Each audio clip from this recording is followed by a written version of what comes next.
Madame la bâtonnière, Monsieur le procureur, Madame l'avocate générale, Monsieur le député, Messieurs les députés,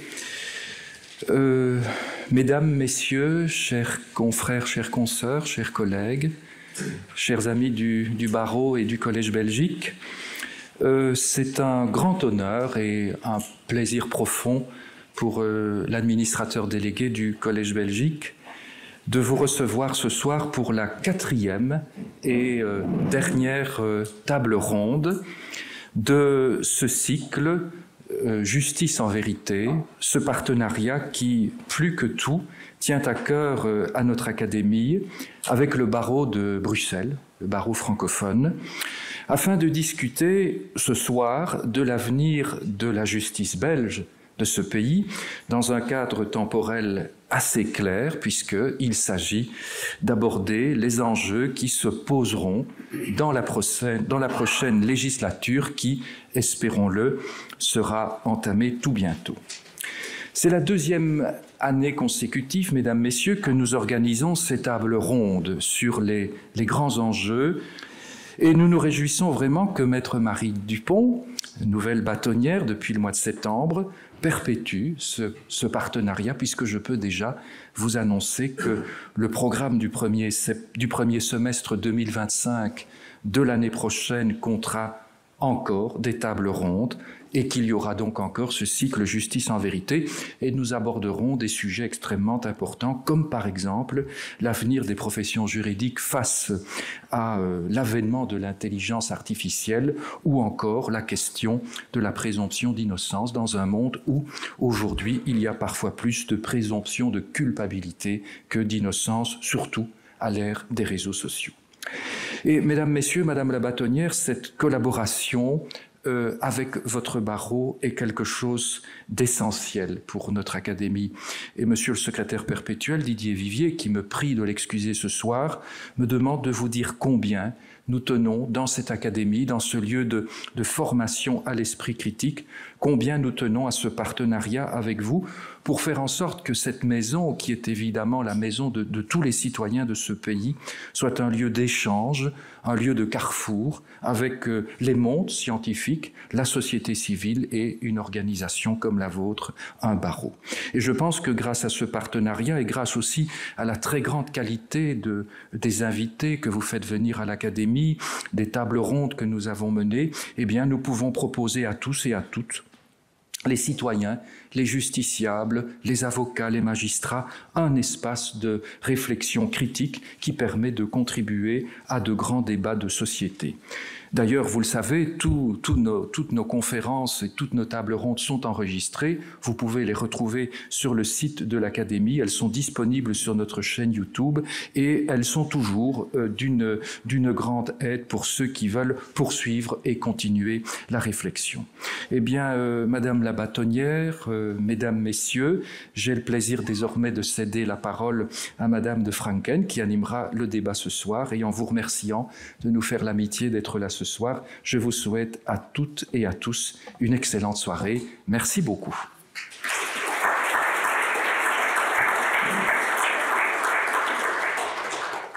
Je vous remercie, Monsieur l'administrateur délégué. Monsieur l'administrateur délégué, Madame, Monsieur l'académicien, Mesdames et Messieurs les hauts magistrats, Monsieur le président de la commission justice de la Chambre, Monsieur le député, Madame la bâtonnière, Monsieur le bâtonnier, chers et honorés consorts et confrères, chers consorts et confrères, Mesdames et Messieurs, je suis très heureuse et même émue de vous accueillir ici ce soir. Très heureuse car ceux qui me connaissent le savent, j'ai la justice chevillée au corps et je suis donc ravie de recevoir nos 4 intervenants de grande qualité pour débattre de l'avenir de notre justice. Émue aussi, car cela me permet de rendre hommage au bâtonnier Jean-Pierre Beuyle, qui en 2012 a œuvré à la mise sur pied de ces cycles de conférences « Justice en vérité », en collaboration avec l'Académie royale et le Collège de Belgique, ainsi qu'au bâtonnier Plascart, qui l'a effectivement ressuscité. Ce cycle « Justice en vérité » a pour objectif de rassembler des personnalités du monde juridique et du monde politique pour essayer d'avoir, avec le public, avec vous, des débats sur des questions de justice et sur les grands enjeux de la justice de demain, avec des regards et des prismes différents qui rencontrent donc plusieurs réalités, plusieurs vérités, ce qui explique que le mot « vérité » du cycle est au pluriel et non au singulier. L'objectif également est de formuler sur ces questions de justice des idées, d'apporter des suggestions, de formuler des propositions et d'avancer des pistes de solutions, et non de demeurer dans un débat purement théorique. L'avenir de la justice en Belgique dans les 5 prochaines années. Voilà le thème de notre conférence de ce soir, tout un programme. Eh bien, j'ai un rêve, et j'en ai même plusieurs. Je rêve d'une justice adéquatement financée. On le sait, le dernier rapport d'évaluation de la CEPEJ explique que de manière générale en Europe, en comparaison avec le financement d'autres secteurs, la part du PIB consacrée au système judiciaire est particulièrement faible. Et le pourcentage du PIB investi par la Belgique dans la justice est plus faible encore que la moyenne européenne. Je rêve d'un pouvoir judiciaire qui disposerait de moyens humains suffisants, tant en ce qui concerne les magistrats, les greffiers, le personnel judiciaire, les traducteurs ou interprètes, que pour rendre la justice dans des délais raisonnables. Je rêve que les métiers de justice redeviennent attractifs. Je rêve également d'une justice qui puisse être davantage et facilement rendue de manière alternative. Conciliation, médiation, arbitrage, transaction, justice réparatrice. Je rêve d'une justice qui demeure humaine, accessible, mais qui soit plus compréhensible pour le citoyen. Une justice mieux communiquée aux justiciables. Une justice qui redonne confiance aux citoyens dans les institutions. Je rêve encore d'une justice digitalisée de manière cohérente et au soutien de laquelle viendrait l'intelligence artificielle, tout en prenant en considération la fracture numérique. Je rêve enfin d'une justice respectée par le pouvoir exécutif, d'un état de droit, où, comme l'a suggéré Madame la procureure générale près la Cour de cassation dans sa mercuriale du mois de septembre, les 3 pouvoirs se rencontrent dans un dialogue loyal et constructif. Et ça tombe bien. Ça tombe bien puisque nos intervenants ce soir vont débattre et mener une réflexion sur les mesures à prendre, les approches à développer et les politiques à initier, chacun avec leur regard selon les différentes fonctions qu'ils occupent, afin que ces rêves tendent à devenir réalité. C'est en effet en unissant nos forces pour mieux comprendre les besoins des justiciables que nous y arriverons. Alors je vous propose de débattre en 2 temps. Nous allons tout d'abord passer la parole à chacun des intervenants qui s'exprimeront pendant une petite dizaine de minutes en abordant chacun un thème différent, leur vision et leurs attentes, pour ensuite échanger avec eux et avec vous. Monsieur Philippe Goffin sera le premier à prendre la parole. Philippe Goffin, vous êtes depuis 2000 bourgmestre de Crisnay, la plus belle commune de Wallonie, comme vous aimez à la qualifier. Vous entrez au gouvernement en affaires courantes en 2019 comme ministre des Affaires étrangères et de la Défense, que vous quitterez en 2020 lorsque le gouvernement de plein exercice entre en fonction. Vous êtes élu député à la Chambre depuis 2010 et vous avez présidé la commission justice de 2014 à 2019, où vous avez notamment porté la réforme du droit civil.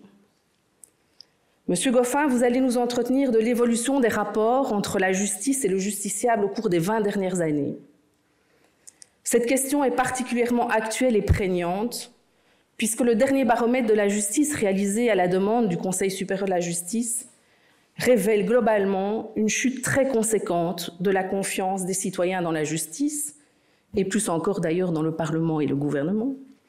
Cette baisse de confiance étant accentuée encore parmi ceux qui sont le moins instruits ou qui disent appartenir à une classe sociale moins élevée. Dans votre intervention, pourriez-vous également nous faire part de vos idées et de vos suggestions pour renforcer la confiance du citoyen dans la justice? mais également nous indiquer quelles seraient les 2 premières mesures que vous décideriez de prendre si vous étiez ministre de la Justice. Vous avez la parole, Monsieur Goffin. Merci beaucoup. D'abord, merci pour l'invitation. C'est pour moi un véritable honneur et un plaisir de pouvoir m'exprimer devant vous. Et Vanessa, merci aussi pour l'accueil qui m'a été réservé. Vous avez bien retenu vos gammes. Effectivement, je suis le bourgmestre de la plus belle commune de Wallonie. C'est en province de Liège. C'est juste à côté de nos amis limbourgeois de Tongres. Et donc, effectivement, j'ai la chance d'occuper un mandat local depuis 2000. Et puis, je suis arrivé au Parlement en 2010. Je salue mon président de commission qui est là aussi, Jean-Luc. Bonne soirée. Et merci d'être là aussi. Pour moi, c'est important effectivement d'avoir ce genre de dialogue pour échanger, pour chacun notre rôle, comme ça a été dit, exprimer nos points de vue et voir à un moment donné quels sont les points d'équilibre qu'on peut trouver entre nous. Alors moi, finalement, je suis quoi? Je suis représentant, au terme des élections, de la population qui a fait le choix de me donner sa confiance. Alors, vous êtes des professionnels du droit. Moi, je suis licencié en droit, comme on le disait à l'époque, à Louvain et puis à la KUL, et puis j'ai fait une licence en notariat. Et donc, vous voyez tout de suite que dans la formation que j'ai eue, je suis plutôt, moi, à la recherche des points d'équilibre entre 2 points de vue, puisque un bon notaire, comme un bon avocat d'ailleurs, c'est celui qui arrive à prévenir les conflits et à faire en sorte que la société soit cohérente dans les relations humaines. Le justiciable, aujourd'hui, on va très peu en justice, et heureusement, si on vous pose la question à vous, à vos amis, à votre famille, à part les professionnels du droit, moi je ne suis jamais allé en justice de ma vie et vous me direz tant mieux. J'ai eu la chance de ne jamais avoir de conflit avec mes voisins, j'ai eu la chance de ne jamais devoir aller au bout d'une procédure parce que j'aurais refusé de payer un procès-verbal qui aurait été dressé par la police. Voilà, mais sauf que le jour où je vais en justice, et ce jeu, ça touche tous les citoyens, j'ai envie d'être bien reçu, parce que ce rendez-vous, il est rare. Et aujourd'hui, ce qui fait que le justiciable n'a plus toujours confiance, c'est que, de par les expériences qui leur sont rapportées, ce rendez-vous est souvent manqué, malheureusement, parce que on attend trop longtemps avant de recevoir un jugement, parce que forcément, quand c'est une affaire civile, il y a souvent une des 2 parties qui n'est pas contente du résultat de la procédure. Et puis, si c'est nous, dans la rue, parce qu'on a à un moment donné peur pour notre sécurité, on va pas non plus être tout à fait satisfait quand on va constater que la peine ou la sanction ne tombe pas nécessairement suffisamment vite ou ne tombe pas suffisamment bien. Tous ces éléments-là, comme mandataire politique, comme parlementaire, on doit effectivement les porter au Parlement et essayer de faire en sorte que des textes qui sont votés, à un moment donné, rencontrent ces différents objectifs.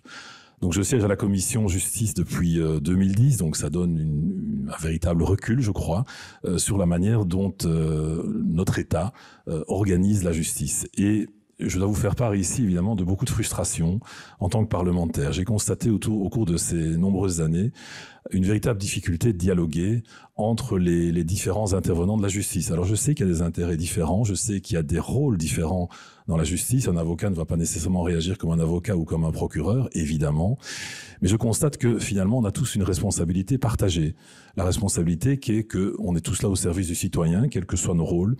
Et malheureusement, le rendez-vous est trop souvent manqué. Quand on se retrouve au Parlement, c'est le lieu de la démocratie, nous représentons la population, les dialogues sont encore trop formels. On n'arrive pas à aller plus loin que finalement le dialogue formalisé qui est totalement classique, et c'est regrettable qu'on n'y arrive pas. Je fais partie de ceux qui plaident pour un véritable rendez-vous annuel des 3 pouvoirs, où on puisse se dire les yeux dans les yeux ce qui devrait être amélioré, ce qui fonctionne aussi, et ce qui fonctionne pas. On a encore trop souvent une forme de retenue dans les expressions que l'on peut avoir. Et cette retenue-là, souvent, disparaît quand on est dans un dialogue entre 2 personnes, entre un magistrat et un politique. On peut alors échanger beaucoup plus librement, et dès qu'on se retrouve dans les cercles officiels, le dialogue est beaucoup plus difficile. Donc, si je devais mettre un point focus numéro 1, c'est d'avoir cette capacité de dialoguer beaucoup plus facilement entre les 3 pouvoirs. On a souvent l'impression qu'il y a des véritables conservatismes qui sont difficiles à faire passer. Alors, je vous avoue que comme politique, parfois, en tout cas de 2014 à 2019, on a eu un ministre, le Koengens en l'occurrence, qui a fait le choix de beaucoup réformer, pour avoir été président de la commission durant cette période-là. Je sais que ces réformes ont souvent fait l'objet de controverses, de difficultés, de mouvements de mauvaise humeur. On a vu des magistrats devant le palais de justice à plusieurs reprises pour finalement se plaindre de la manière dont ça fonctionnait. Et moi, comme parlementaire et président de la commission justice, je me suis dit pendant 5 ans, mais que de rendez-vous manqués. Je pense que si vous êtes politique et que vous avez la volonté de faire avancer la société, quand vous êtes dans votre rôle de magistrat ou d'avocat et que vous avez simplement envie que votre métier fonctionne mieux et que le justiciable, soit que vous défendez, soit vis-à-vis desquels vous êtes amené à prendre une décision, retourne du tribunal ou du rendez-vous chez l'avocat ou chez le notaire, peu importe, avec la certitude que sur cet aspect-là, alors que c'est une matière très technique, eh bien, ses intérêts sont entendus et le citoyen est entendu. C'est beaucoup trop rarement le cas. Est-ce que c'est un problème de communication dans le chef de la justice en général ? Peut-être.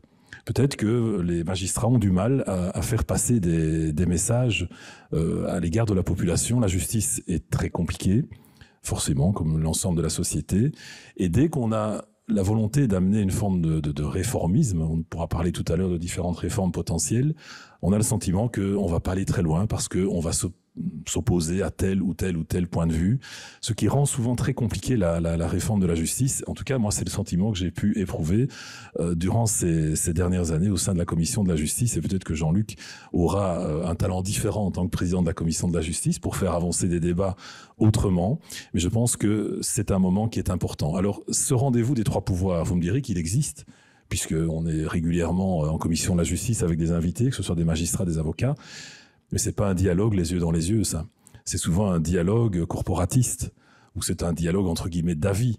Mais c'est pas là que ça va se passer. Je trouve que notre État gagnerait vraiment, et donc nos citoyens derrière ça, à ce que ce véritable dialogue soit institutionnalisé et qu'il en ressorte quelque chose de beaucoup plus concret. Je trouve très très dommage qu'un pouvoir se mette en grève par rapport à un autre pouvoir. Je trouve au contraire que quand on arrive à ça, c'est qu'il y a vraiment eu un échec dans le dialogue et dans la volonté partagée qui normalement est là, et je suis convaincu qu'elle est là, n'est pas suffisamment rencontrée parce que sans doute le dialogue n'a pas fonctionné. C'est le premier élément que je voulais mettre en avant. Le deuxième élément que je voulais mettre en avant, je le disais, c'est ce sentiment aujourd'hui que la justice est tellement compliquée que soit on renonce à y aller, ce qui est évidemment un très mauvais signal, soit qu'on ne la comprend pas, soit effectivement qu'à un moment donné, il y a une forme de passe-droit qui serait donnée au détriment des plus fragiles et que ce seraient toujours les plus forts qui finalement s'en sortiraient. Ce dialogue-là, pour un mandataire public, il est très difficile à entendre et on doit le combattre en permanence parce qu'on considère que ce n'est pas vrai. Ça implique des changements de procédure, ça implique des changements d'approche évidemment, et c'est là que le rôle des uns et des autres intervient. Nous, comme mandataires politiques, nous sommes finalement le reflet de la pensée publique, de la pensée qu'on entend lors des campagnes électorales, de ce que l'on rencontre dans la rue. Je suis pas sûr que quand on parle à un magistrat dans la rue, on ose s'exprimer ou nous parler comme à nous. Peut-être que oui, peut-être que non. En tout cas, notre rôle à nous, c'est de pouvoir relayer ce genre de souhaits, d'expressions. Et parfois, c'est vrai, je trouve que la parole s'est libérée ces dernières années, mais je l'ai aussi constaté dans le cadre de la commission de la justice. Il y a des choses qu'on dit aujourd'hui, qu'on n'osait pas exprimer il y a peu, parce que c'était politiquement incorrect. Parce que si on l'exprimait, il faut le reconnaître, il y avait une partie de la charge médiatique qui allait nous dire qu'on avait obtenu des propos tout à fait inacceptables. Je constate qu'aujourd'hui, on est enfin en capacité de poser toutes les questions, en tout cas de plus en plus. Poser une question ne veut pas dire nécessairement adhérer à des propos qui, derrière ça, seraient extrêmes. Mais par contre, avoir interdit ou limité le droit de la question, ou quand une question était posée, rendre celle-ci inacceptable parce qu'éventuellement elle sous-entendrait que derrière ça, il y a des pensées qui ne sont pas acceptables parce que extrêmes, je suis heureux de constater que enfin la parole se libère de plus en plus. On va prendre un exemple tout simple. On est tous aujourd'hui confrontés, quand on s'occupe de la justice, quelle que soit notre position, à la problématique de la surpopulation carcérale. Quand je vais à une rencontre politique, il y a deux aspects aujourd'hui qu'on peut aborder. Et je vais parler de mon côté politique. Vous savez que je suis MR, et donc je vous avoue que quand je suis devant un public MR, il est compliqué de dire que, pour moi, le tout à la prison n'est pas la solution. Au tout début, je sens quand même qu'on n'est pas nécessairement d'accord avec ce que je raconte. Et puis, on commence à expliquer pourquoi, comment, et petit à petit, le dialogue arrive. Donc voilà, ce qu'on ne pouvait pas nécessairement dire avant, on peut le dire aujourd'hui. Pourquoi ? Parce que dans le cadre de ma commune, qui est la plus belle, ça a été dit, eh bien, nous pratiquons les peines de travail. Donc, les peines de travail qui sont organisées par la Maison de justice de Liège. Eh bien, j'ai régulièrement chez moi des personnes qui font des peines de travail avec succès. Et donc, moi, j'ai un regard là-dessus qui n'est pas du tout théorique, qui est totalement pratique. Je visite régulièrement les prisons. Et donc, j'ai un point de vue, je crois, qui a été confronté à la réalité. Et donc, quand vous êtes face à un public, tel ou tel parti, j'ai parlé du mien, voilà des propos qui, il y a 10 ans, étaient très compliqués à entendre, aujourd'hui le sont un peu plus. Par contre, quand on parle de surpopulation carcérale, on doit aussi aborder, et maintenant enfin on ose le faire, il y a 5 ans c'était impossible de le faire en commission justice, c'était de dire il y a peut-être des personnes qui devaient prester leur peine finalement de prison dans leur pays. Aujourd'hui, on peut évoquer le sujet. Tous les partis le font. En tout cas, les partis, j'ai entendu le Parti socialiste le faire, les engagés l'ont fait aussi, le MR aussi. Eh bien, il y a 5 ans, c'était pas possible. Il y a 5 ans, si quelqu'un du MR le disait, eh bien, d'office, il avait droit, malheureusement, à un article qui allait tuer la pensée et qui allait rendre celle-ci impossible. Et donc, je suis heureux que petit à petit, on puisse enfin aborder tous les sujets. Je dis pas que les solutions sont faciles, mais à force de ne pas vouloir aborder certains sujets, qu'est-ce qui se passe ? Le citoyen se détourne, ou alors naturellement se tourne vers les extrêmes parce que forcément on ne répond pas à ces questions. Ça n'implique pas nécessairement des réponses simples. Parfois c'est très compliqué d'apporter des réponses, c'est vrai, mais refuser d'aborder des sujets sous prétexte qu'éventuellement ils seraient politiquement incorrects, je crois que ça, c'est une erreur contre laquelle il faut lutter. Ça voulait dire, et c'était le tout début de mon intervention, la communication. Quand on a un peu préparé cette réunion, j'ai pris un exemple volontiers un peu entre guillemets évocateur, peut-être positif ou négatif. Vous connaissez tous le succès du docteur Boxo, qui est maintenant plus médiatisé que médecin légiste peut-être. Ça, c'est vous qui ferez le choix. Mais voilà quelqu'un qui a totalement, je trouve, c'est un point de vue personnel, et c'est pas parce que c'est un ami, mais positivement vulgarisé la médecine légale. Voilà un médecin qui, de par son expression, parce qu'il a le talent oratoire, parce qu'il a sans doute trouvé le bon média, arrive à expliquer aujourd'hui comment se fait une enquête, enfin certains aspects d'une enquête, quand la présence d'un médecin légiste s'avère nécessaire.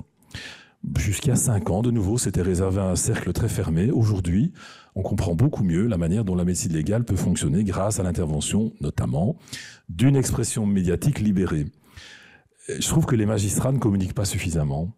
Je peux comprendre qu'évidemment il y a 2 aspects. Il y a votre boulot qui est un travail qui doit se faire dans le secret, dans la discrétion, dans le respect des intérêts des uns des autres. Tout ça, on est bien d'accord. Mais la justice en tant que telle, je trouve, n'est pas suffisamment expliquée. Et je pense que qui mieux que les magistrats peuvent expliquer la justice ? Un journaliste, il aura beau essayer de le faire, il ne le fera jamais comme vous. Et je pense que ça fait partie aussi du lien de confiance qu'on peut retisser entre les citoyens et la justice. Et si moi, politique, je le fais, ça va pas fonctionner non plus. Je vais vous donner un exemple concret, ça m'est arrivé, c'était au mois de mars dernier. J'ai encore combien de temps ? 2 minutes ? 2 minutes, ça c'est court. Eh bien, tant pis pour l'exemple. Non, je vous donne un exemple et je peux comprendre. Je suis politique, membre de la commission justice. Je fais le même constat. Nous sommes au mois de, je sais plus, au mois de février, mars, peu importe. On n'est pas en campagne électorale. Et je propose à plusieurs magistrats, on dit, voilà, ça m'intéresse vraiment qu'on puisse avoir un dialogue pour expliquer votre métier. Simplement ça. Le magistrat m'a dit, oh, c'est une super idée, mais je peux pas. Je dis, pourquoi ? Parce que tu es politique. Donc je peux pas. Si on voit que j'ai un dialogue avec toi, parce que tu es membre de tel parti, ça va pas aller. Et on m'a gentiment conseillé, c'était une bonne idée, d'aller voir des magistrats récemment retraités. C'est plus simple, évidemment, puisque là, ils retrouvent leur liberté, etc. Voilà, c'est un exemple concret de cette difficulté de communication. Si j'avais 2 idées, je ne serais pas ministre de la Justice, mais si j'avais ces idées, parce que vous avez parlé de beaucoup de rêves, donc you have a lot of dreams. Moi, j'en ai beaucoup aussi pour la justice. La première idée, ce serait effectivement de dire, il y a sans doute beaucoup de pans du droit fonctionnel qui est le vôtre, qui pourrait être réformé, mais je vous enfermerai pendant 2 mois dans la même pièce, tous, pour venir avec des solutions, parce que vous pensez évidemment pas tous pareil. Et le problème, c'est que c'est le politique qui endosse après la mauvaise décision. Mais vous avez le même métier, vous n'avez pas nécessairement les mêmes opinions. Mais je trouve que ça vaudrait la peine pour faire avancer la justice qu'à un moment donné, vous preniez le temps entre vous de sortir des solutions qui font l'objet de compromis. C'est pas assez souvent le cas. C'est la première chose. Et la deuxième idée que j'utiliserai, enfin que je mettrai en avant, c'est vraiment la problématique des prisons. Ce qui se passe en prison est totalement inacceptable. Totalement inacceptable. Et là, je vois bien dans nos discussions actuelles pour la formation éventuelle du gouvernement, on est tous en train de constater la même chose. Et je dois vous avouer qu'on a tous des vraies difficultés à trouver des solutions. Alors, il n'y a pas de solution miracle, sans doute, mais c'est une véritable urgence. Et je pense que notre responsabilité, en tout cas comme politique, c'est aussi d'attaquer cette urgence-là parce qu'elle est là, et elle est là depuis des années. Donc, ce n'est pas une urgence immédiate, c'est une urgence qui existe depuis longtemps. J'ai fini.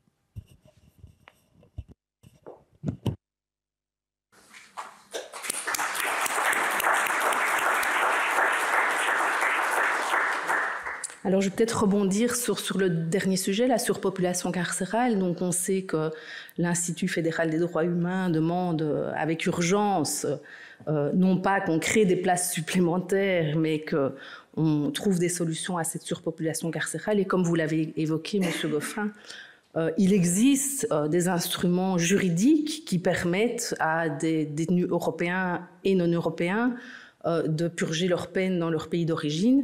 C'est quelque chose dont on n'osait pas parler auparavant. Bien sûr, ces instruments juridiques doivent être respectés, mais ils existent et il faut oser en parler. Alors, je vous propose de poursuivre sur la situation vue du côté du justiciable en donnant la parole à Madame la bâtonnière de l'Ordre français du barreau de Bruxelles. Marie Dupont, vous êtes une avocate au parcours unique et singulier. Avant d'entamer vos études de droit, vous avez en effet été pendant plusieurs années esthéticienne. Vous terminez ainsi vos études de droit avec brio à 27 ans et vous embrassez alors la carrière d'avocate. Vous vous êtes spécialisée tant au barreau qu'à l'université où vous avez exercé une carrière académique. Vous vous êtes spécialisée en droit des contrats et des obligations. Vous êtes médiatrice agréée en matière civile, commerciale et sociale. Et très vite, vous vous engagez fortement pour votre barreau, en étant élu délégué des stagiaires et commissaire à la conférence du jeune barreau.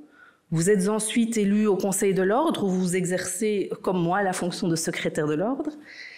Vous avez enfin été élu vice-bâtonnière, puis bâtonnière de l'Ordre depuis le mois de septembre. C'est historique.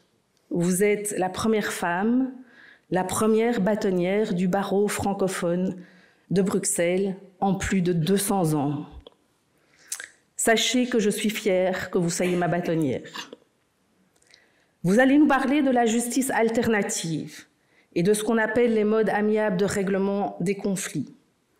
En filigrane de votre intervention, pourriez-vous aussi nous dire ce que le barreau peut faire, quelles sont les pistes de solutions pour résorber l'arriéré judiciaire, particulièrement critique à Bruxelles. Madame la bâtonnière, vous avez la parole.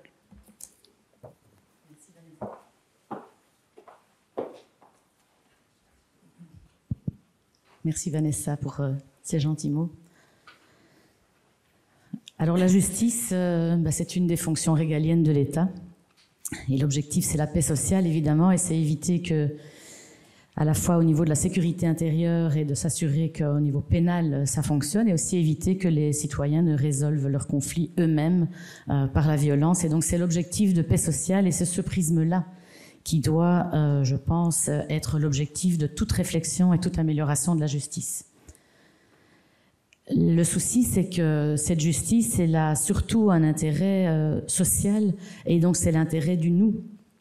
Et comme le disait un procureur général dans ses Mercuriales début septembre, on assiste aujourd'hui à un déplacement du nous vers le moi, où l'intérêt général ne prime plus sur les intérêts particuliers.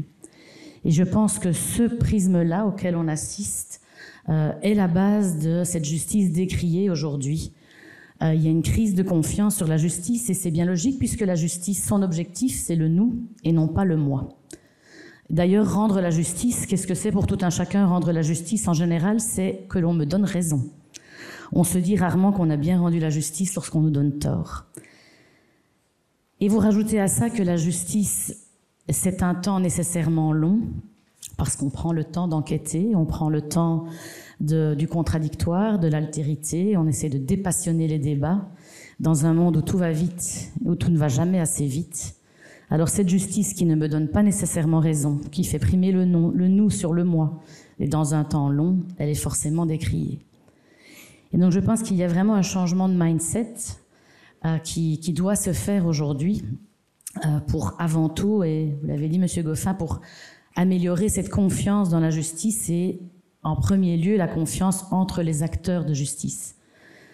Qu'il s'agisse des magistrats, du parquet, des avocats, nous sommes tous les acteurs d'une même justice, nous travaillons tous dans ce théâtre judiciaire, et si nous avons des rôles différents, nous ne sommes pas dans la confrontation. Et on a tendance nous-mêmes à l'oublier en tant qu'avocat, en tant que magistrat ou en tant que membre du parquet, parce qu'il y a beaucoup de pression, parce qu'il y a beaucoup d'affaires, parce que les moyens manquent, parce que nous-mêmes, nous participons et nous sommes aussi les victimes de cette crise de confiance. Et donc je pense qu'améliorer la confiance entre les acteurs de justice, améliorer la confiance entre la justice dans tous ses acteurs et dans toutes ses formes, et le politique et le citoyen, c'est important. Qu'est-ce que l'on peut faire pour améliorer cette confiance ? Peut-être aussi avoir des discours plus audibles. Il y a un discours juridique qui n'est pas toujours compréhensible pour qui n'est pas juriste. Juriste, on n'est pas toujours d'accord sur le sens de ce que l'on dit. Donc, c'est vous dire à quel point c'est pas compréhensible. Mais avoir un langage plus simple, avoir aussi des procédures plus accessibles et plus simples, sans en oublier l'humain. Et donc l'objectif, ce n'est pas de faire du tout au digital, mais de se poser par exemple la question du sens. Qu'est-ce qui peut avoir du sens ? Où est-ce que les outils digitaux peuvent aider ? Où est-ce que l'humain doit rester vraiment, doit primer ? Ce sont des vraies questions que l'on ne se pose pas toujours, ou pas toujours bien. Et je pense qu'en tant qu'avocat, on peut participer à ces débats, non pas pour décider, ce n'est pas notre rôle, mais nous sommes aux premières loges du désarroi de nos clients, face au temps de la procédure, face aux difficultés de compréhension de ce langage juridique, de l'incompréhension parfois par rapport au temps qui est octroyé à leur affaire.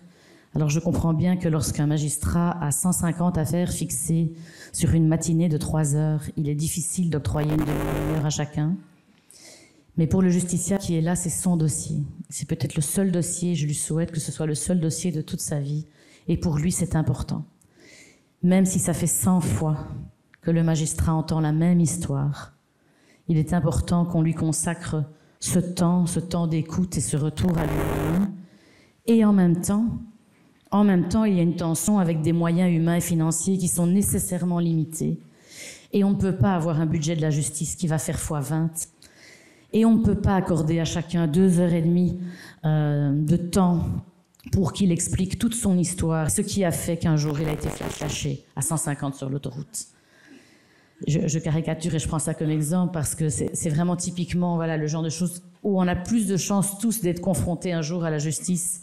C'est via le tribunal de police et l'infraction au code de la route. Et c'est certain que quand on est visé, c'est important et on a envie de s'expliquer. Les sanctions, c'est pas rien. C'est pas rien, ces sanctions. Mais en même temps, est-ce qu'on peut prendre 2h30 du temps d'un magistrat pour lui exposer la situation ? Et donc, il y a un dialogue. Vous avez parlé de ce dialogue important à restaurer pour que les besoins et les intérêts de toutes les parties puissent être respectés, mais aussi les besoins et les intérêts de l'État qui doit faire fonctionner la justice et de faire primer ce nous sur ce moi. Et donc, je vous parlais de ce changement de mindset qui doit impérativement s'opérer aussi en termes de mode de résolution des conflits. Le tout à la justice, ça n'a pas de sens. Le fait d'aller systématiquement devant un juge pour régler un conflit, ça n'a aucun sens. C'est comme si on prenait toujours le même médicament pour guérir de n'importe quelle maladie.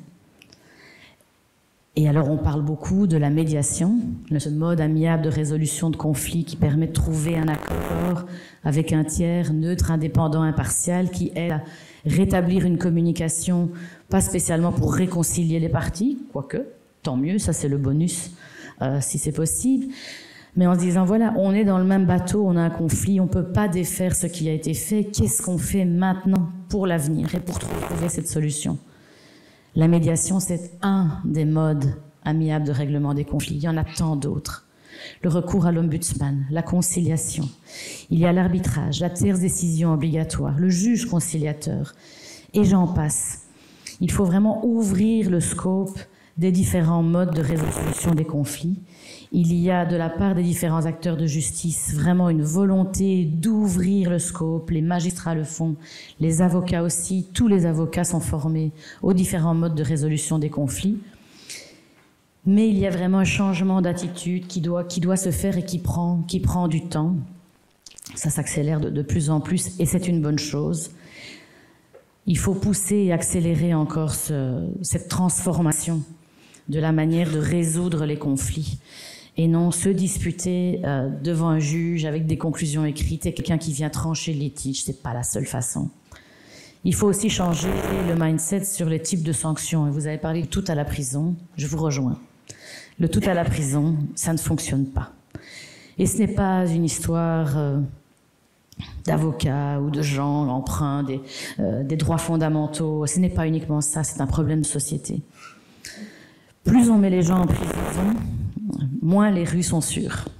Parce que les prisons sont devenues aujourd'hui, dans l'état dans lequel elles sont, et la surpopulation des prisons, ce sont des hautes écoles de criminalité. Et donc des gens qui ont déjà un parcours chaotique, on les met dans le meilleur endroit pour faire d'eux des gens encore plus chaotiques qu'ils ne l'étaient avant. Et plus on les met en prison, moins ces gens sont en capacité de se réinsérer dans la société. Or, ils vont revenir un jour.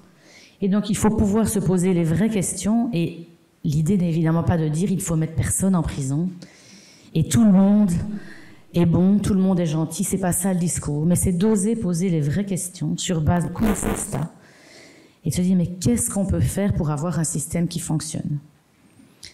Il y a des projets sur la table, par exemple de recours à la transaction pénale. C'est la même chose lorsqu'on a une infraction au code de la route où on nous propose de payer une somme plutôt que de devoir aller devant le juge s'expliquer. Il y a des projets sur la table pour des systèmes de sanctions, de recours aux sanctions financières beaucoup plus généralisés. Et pendant longtemps, la réponse a été oui, mais ça c'est une justice de riches. Pareil pour l'arbitrage. L'arbitrage, c'est le recours à un juge privé. On choisit son juge, pas parce qu'il va être sympathique et qu'il va nous donner raison, mais on va chercher quelqu'un qu'on va rémunérer pour ses compétences spécifiques et qui va trancher le litige plutôt que d'aller dans le système prévu par l'État. Et là aussi, ah oui, mais ça c'est une justice de riches. Mais pas nécessairement. Par exemple, pour la transaction pénale, les sanctions financières, on peut imaginer des sanctions qui soient adaptées aux revenus de la personne. Alors après, il faut voir qu'est-ce que c'est les revenus, comment on les calcule, mais il faut déjà se dire qu'il y a moyen de trouver des solutions qui n'encombrent pas les tribunaux, qui n'encombrent pas les prisons, et pour garder ce type de sanctions quand c'est vraiment opportun. Pour l'arbitrage, alors c'est vrai, l'arbitrage, il faut pouvoir se payer, en plus de son avocat, il faut pouvoir payer le juge.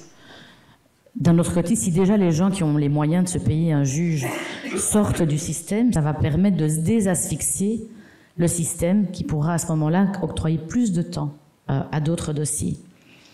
Il y a des projets sur la table pour diminuer la longueur des conclusions, pour ne pas se dire qu'il y a un droit absolu à développer des arguments à l'envi, pour limiter le temps des plaidoiries. Il faut pouvoir en parler dans le respect des droits de la défense, dans le respect d'une écoute humaine, mais dans le respect d'un système qui ne peut fonctionner qu'en faisant primer également le nous sur le moi. Et donc je pense que là où les avocats peuvent être utiles, c'est parce que nous sommes... D'abord, on est une force vive, on est 20 000 en Belgique, on est 20 000 avocats, directement en contact avec les justiciables, et on est tout prêt à participer au débat. Et comme les avocats, nous avons l'habitude d'avoir des points de vue contraires. Nous, on n'a aucun problème avec l'altérité des points de vue, avec la contradiction. On peut d'ailleurs être en contradiction avec soi-même parfois, donc c'est pas un problème, mais donc de participer au débat et de pouvoir voir quels sont les avantages, les inconvénients, mais je pense qu'il faut vraiment ouvrir l'esprit et arrêter de faire les choses comme ça, juste parce qu'on les a fait comme ça, jusqu'ici. Et donc voilà, si j'avais un rêve, c'est une justice plus humaine, en simplifiant la vie des juges, des magistrats, du procureur, des justiciables et puis de l'État en général.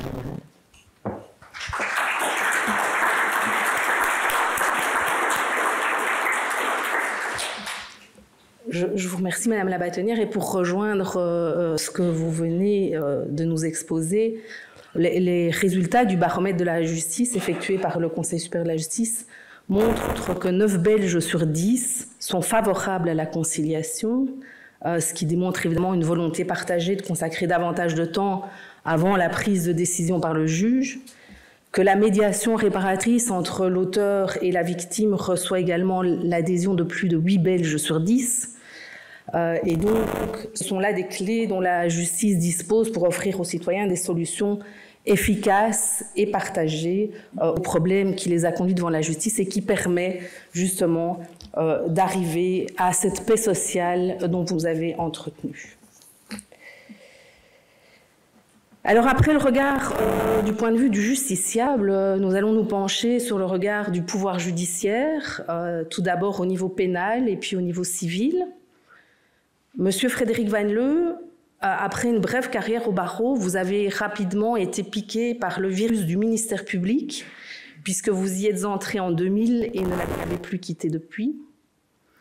Après le parquet de Bruxelles, vous rejoignez le parquet fédéral en 2007 et en devenez le chef de corps en 2014. Vous avez exercé la fonction de procureur fédéral pendant 10 ans. Dans le même temps, vous avez été désigné à la présidence du comité de coordination du renseignement et de la sécurité. Au cours de ces 10 années, vous avez géré avec vos équipes la crise terroriste sans précédent à laquelle notre pays a dû faire face. C'est également sous votre mandat que le parquet fédéral, en collaboration avec les parquets français et néerlandais, est parvenu à pénétrer le réseau criminel SkyCCC. Ce dossier, on le sait, constitue une avancée majeure dans la lutte contre le trafic international de stupéfiants et a révolutionné l'approche de l'investissement des capacités policières et judiciaires dans la lutte contre la criminalité organisée. Depuis cette année, vous avez été désigné et exercez à présent la fonction de procureur général près la Cour d'appel de Bruxelles, en remplacement de M. Delmul. J'ai enfin la chance de vous côtoyer également à l'Institut de formation judiciaire dont vous êtes actuellement le président du conseil d'administration. Monsieur Vanleu, vous allez nous entretenir de l'évolution de la profession de magistrat du futur, du chef de corps du futur, mais également de l'impact des nouvelles technologies sur la justice, la vérité et l'information. Faut-il et comment y intégrer l'intelligence artificielle? Et dans le décours de votre intervention, je souhaiterais que vous nous éclairiez sur l'état actuel de la digitalisation de la justice, ainsi que sur votre vision et la manière d'y intégrer les logiciels intelligents. Je vous en prie, Monsieur le procureur général, vous avez la parole. Merci beaucoup.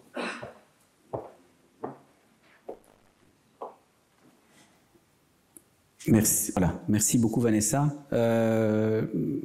Donc, j'ai déjà entendu beaucoup de choses, j'ai toujours envie de réagir, mais j'ai d'abord mettre ce que j'ai dit. Donc bon, on m'a demandé de parler du magistrat du futur. Je vais peut-être être très provocateur, mais la question est, est-ce qu'il y aura encore des magistrats dans le futur? Parce que je ne suis pas un pessimiste, mais je suis quand même assez préoccupé de l'attractivité de la fonction de magistrat pour le moment. Je dois avouer que quand moi j'ai fait mes études, c'était un petit peu un idéal d'avoir le juge. J'en parlais très peu du parquet parce que j'ai quand même toujours encore des gens qui, après m'avoir côtoyé pendant 20 ans, me demandent c'est quoi, qu'est-ce que fait un procureur encore? Donc on insiste, on n'enseigne pas ça beaucoup dans les facultés de droit. Pourtant c'est un métier de magistrat quand même très très important. Mais la problématique du recrutement est importante. Ça fait des mois qu'on cherche un candidat procureur pour le sud de la Belgique, pour le Luxembourg. On ne trouve pas de candidat. Or, c'est un magnifique métier, ça je peux vous le dire, mais on ne trouve pas de candidat. Ça fait pas mal de vacatures qui sont restées sans candidat pour le parquet de Bruxelles. Donc maintenant, il y a heureusement plusieurs candidats qui se sont présentés, mais ce n'est pas anodin qu'il y ait certaines vacatures qui restent sans candidat et qu'on ne trouve pas de personnes intéressées par la fonction de magistrat. Et donc, on peut se poser la question, pourquoi alors, je vais peut-être d'abord commencer par regarder un petit peu dans mon assiette avec un peu les différents points de vue et mon expérience de chef de corps, et qu'on a des métiers à plusieurs facettes, en tout cas. Quand j'ai dû écrire un plan de gestion pour le métier de procureur général, je me suis rendu compte que c'était 4 métiers en même temps. Il y a un côté gestion du ministère public, il y a un côté politique criminelle, il y a un côté gestion de votre propre corps, et il y a un côté aussi hiérarchique par rapport aux autres procureurs du roi, etc. Donc ça fait 4 métiers en même temps, et je dois vous avouer que le côté gestion, je n'ai vraiment pas été formé pour ça. Et on nous demande toute une série de choses pour lesquelles on n'a pas été formé. On a parlé de la communication. Les magistrats, même si l'Institut de formation judiciaire a maintenant des formations pour la communication, mais il y a tout un apprentissage à faire parce qu'effectivement, je suis tout à fait d'accord, il y a un besoin que les magistrats doivent remplir de mieux communiquer et surtout, il faut définir sur quoi communiquer. Et donc ça, c'est véritablement important. Il y a aussi une très grande spécialisation, de plus en plus. L'architecture fiscale est très très compliquée. La spécialisation en matière d'ICT évolue à une vitesse totalement hallucinante et donc demande aussi des magistrats extrêmement spécialisés. Et des spécialisations qui peut-être sont entre guillemets rapportent un peu plus quand on choisit d'autres directions, d'autres métiers. Donc ça c'est vraiment une question. L'autre question, je veux dire, et je vais peut-être élargir un petit peu, c'est aussi toute une question, et ça je pense qu'on est influencé par toute une évolution un petit peu de notre société, de regarder toute une série de fonctions telles que l'enseignant, le magistrat. On monétise beaucoup plus par rapport aux valeurs que doit dépendre le métier en lui-même. C'est un prix Nobel, enfin je ne sais pas pourquoi il a reçu le prix Nobel parce que moi je ne lui aurais pas donné, donc c'est Gary Becker, un prix Nobel américain dans les années 90 qui parlait de la justice en termes de monétisation. Donc, c'est-à-dire, c'est plutôt une question de chiffres, de nombre, de ce que ça coûte, plutôt que la valeur qu'il y a derrière la justice. Quand je regarde un petit peu le paysage qui se passe maintenant à les questions qu'on nous pose, on n'en est quand même pas loin, je trouve. On a des magnifiques lois qui disent, d'ailleurs avec des cadres complètement dépassés, de magistrats qui disent en foi, chaque corps doit avoir autant de magistrats, ces cadres qui n'ont pas été respectés depuis des décennies, et puis maintenant on nous dit bonne nouvelle, votre cadre va être rempli à 90%. Voilà. Mais on a la question des prisons qui est une question extrêmement préoccupante, tout à fait, mais on veut la résoudre en termes de quotas de prisonniers. Il y a toute une série de propositions qui passent là pour le moment où on se dit mais en fait qu'est-ce qu'il y a là derrière? C'est la dangerosité, quelles sont les questions qui sont véritablement posées? Et je trouve effectivement totalement scandaleux qu'il y ait encore aujourd'hui 180 personnes qui dorment par terre dans les prisons. C'est un scandale, mais il y a aussi toute une série de choses qui ont été mises en place et parfois des politiques qui sont mises en place sans aucune étude d'impact. Alors on vous décide quelque chose, on fait une loi, mais il n'y a pas d'impact. Qu'est-ce que ça va coûter? Quelles vont être les conséquences, etc. Je sais que c'est pas facile, mais bon, quand je remarque, je suis pas nécessairement un grand admirateur du système américain, mais quand on vote une loi aux États-Unis et on parle souvent de lockdown probable aux États-Unis, il y a chaque fois un appendice budgétaire et on vous dit combien ça coûte la loi que ça va faire. Ici en Belgique, c'est rare, c'est rare. Et donc là aussi, le problème de la monétisation. Le problème de la pression, on a parlé des médias, mais la pression médiatique est nettement plus importante sur les magistrats. Heureusement que les magistrats sont là parfois, justement pour ne pas arrêter quelqu'un ou décider de prendre le risque de remettre quelqu'un en liberté. Mais alors, il faut se rendre compte que beaucoup de gens crient quand ça se passe. Et souvent, c'est aussi les syndicats de la police, et la police, ça pèse 44 000 électeurs par rapport aux magistrats, c'est pas beau, c'est quand même nettement plus important. Et donc, on nous reproche de mettre trop de monde en prison. D'un autre côté, quand on libère quelqu'un, j'aime autant vous dire qu'il y a parfois des tweets, et même venant parfois de présidents de parti. Donc là c'est aussi, il faut le savoir, cette pression qui existe sur le magistrat, et une tendance de notre société aussi à vouloir promettre le risque zéro. Je vous dis tout de suite, le risque zéro n'existe pas. Voilà. Et on est un petit peu dans une phase. George Orwell a écrit un livre génial qui s'appelle 1984. Quand vous lisez ce livre, le gros dilemme qu'il y a dans ce livre, c'est sécurité par rapport à liberté.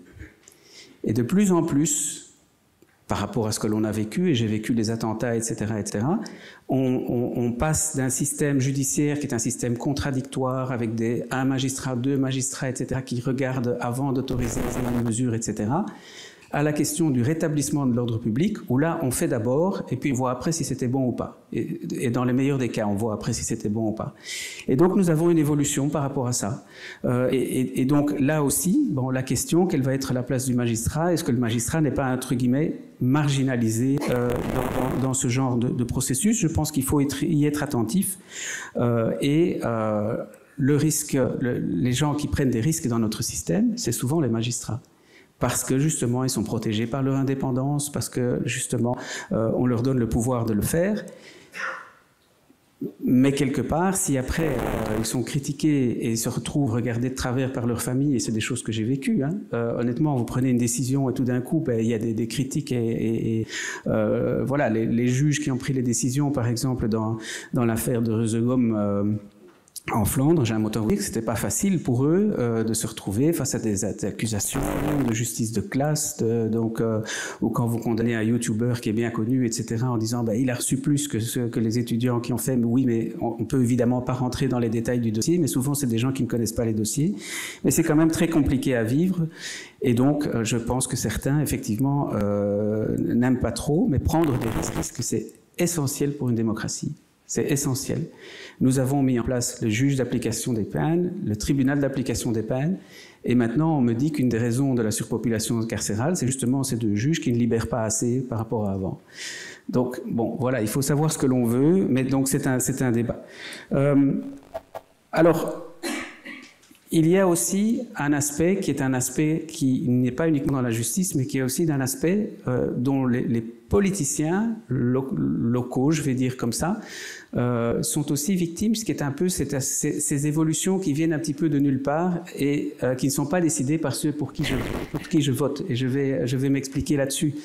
On a toute une série d'évolutions de nos systèmes qui sont imposées de plus en plus par la justice internationale ou par l'Europe. Et là, par exemple, la question de est-ce que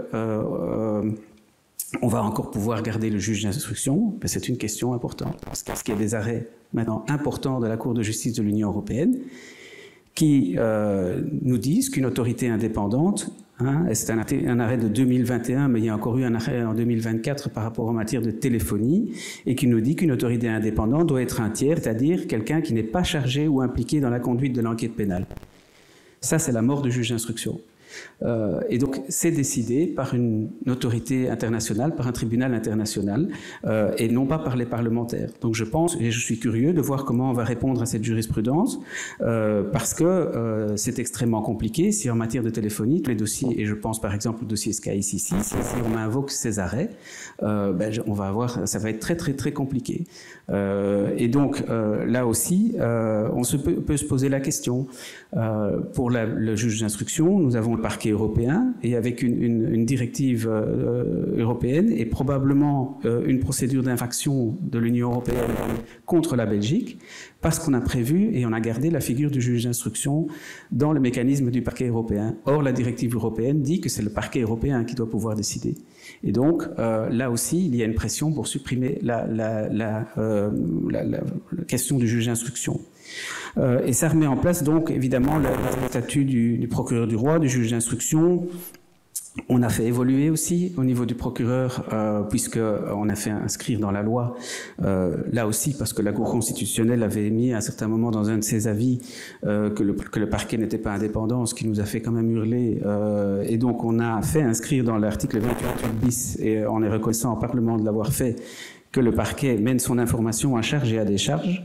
Et donc, on est confronté à une certaine évolution, évidemment, de toutes les différentes formes de magistrats tels qu'on les connaît maintenant. Alors, par rapport aux différentes spécialisations, par rapport à la gestion, à laquelle on nous demandait de faire plus de tâches de gestion, c'est très compliqué. Et là, effectivement, on est parfois confronté à ce que moi j'appelle du cléricalisme judiciaire, où on trouve que le curé doit savoir tout faire, un certain certains moments. Eh ben, ici, certains magistrats trouvent qu'ils doivent savoir tout faire. Laïcité, d'avoir décidé sur tout, mais comme ils comprennent rien, c'est parfois assez compliqué de faire avancer le schmilblick. Et donc là aussi, on doit pouvoir faire un appel à beaucoup plus de diversité au niveau du personnel. La seule chose, c'est que tout ça, c'est figé dans des cadres, dans des fonctions, dans toute une série de choses. On n'a absolument aucune souplesse par rapport à ça, et ce serait vraiment intéressant et important de nous donner beaucoup plus de souplesse et de liberté dans le recrutement du personnel et de niveau de recrutement aussi.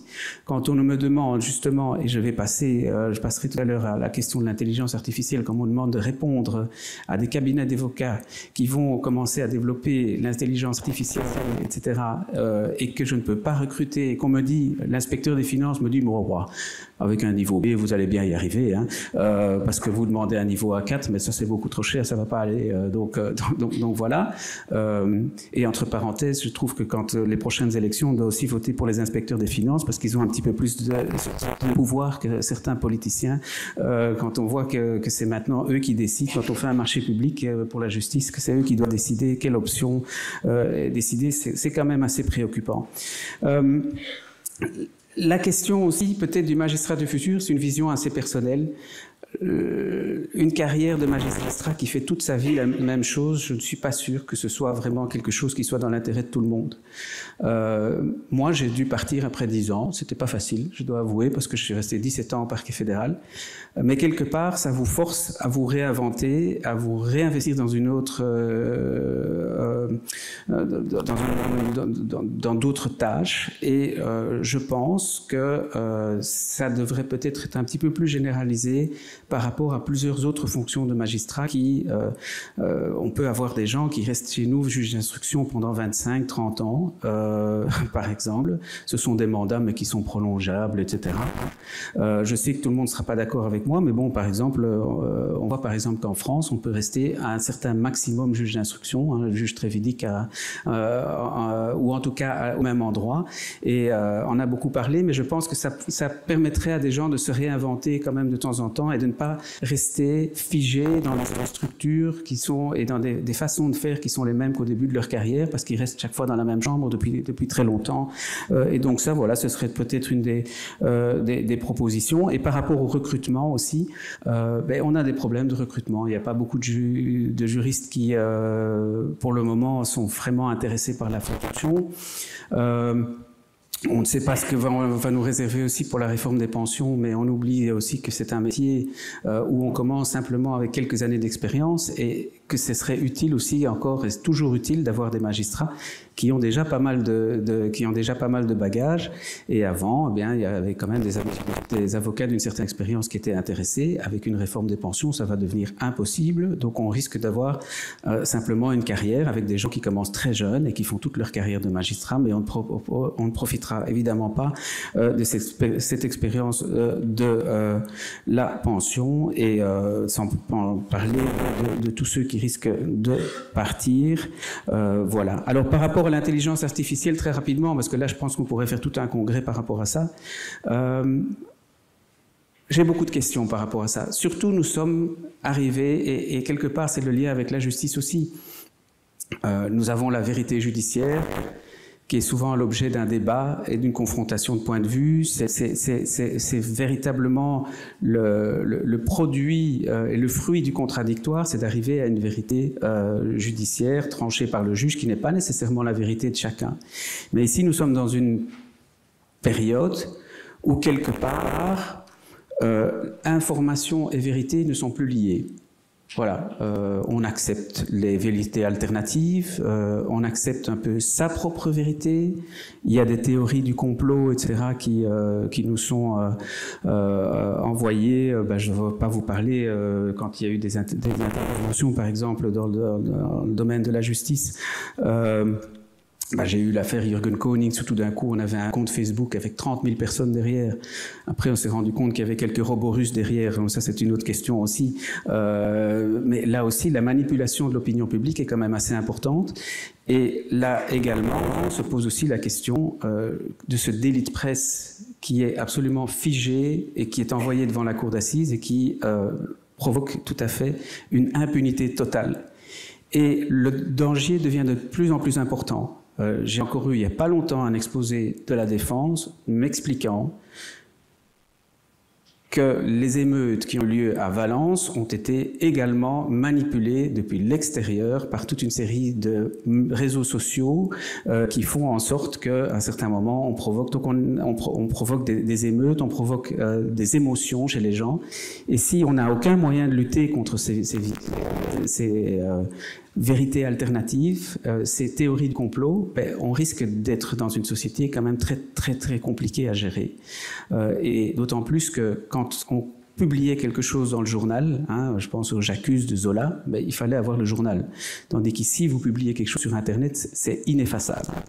Et donc ça a des conséquences absolument incroyables, mais pour le moment, on en est à l'impunité la plus totale. Alors tout le monde connaît mon avis sur la cour d'assises, mais particulièrement par rapport à ça, il faut absolument évoluer. On a évolué un peu pour le racisme et la discrimination, ok, mais il y a quand même aussi d'autres choses pour lesquelles il faut évoluer. L'intelligence artificielle, oui.